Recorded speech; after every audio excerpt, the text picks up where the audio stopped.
and I instituted, or I was probably the first guy to bring this about with a couple of first things. Number one were the sandbags. And I picked it up, the idea up down in Pennsylvania, Clearfield, Pennsylvania, by a coach named Red Campbell, who was a farmer himself.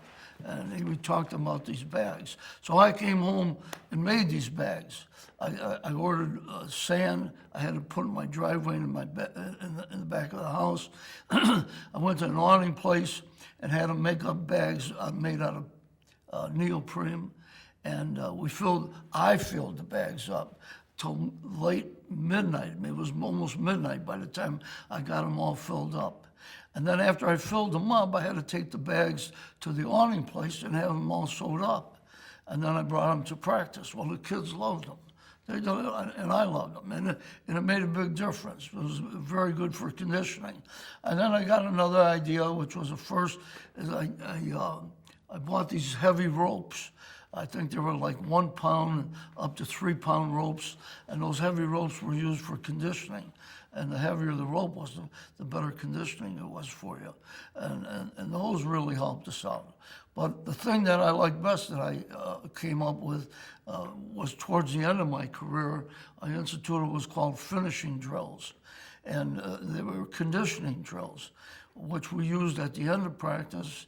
And it's hard to explain the whole thing. It takes a little while, but you hit a move, takedowns for a minute straight, then you go out and run a sprint, come back, and the other guy hits the takedowns. Well, you build on all of it, and you keep going and going until they can't go anymore. And so that built them up to be really in good condition in the third period, to be able to hit a move when they were tired. And so that worked really well for us. But that's basically how the wrestling program got started. I myself never wrestled in high school. I went to college, made the football team. I thought I could make the basketball team, but I got cut the first day. So I went down in the auxiliary room. I saw these guys wrestling. I said, I know I could beat these guys. So I went on the mat and beat them, and then I started wrestling and wrestled for 4 years at Montana State.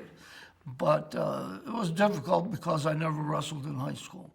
And when we went to the Big Sky Conference, the best I could do was third place. So I placed third about 3 years in a row. But that was, I wasn't really a great wrestler.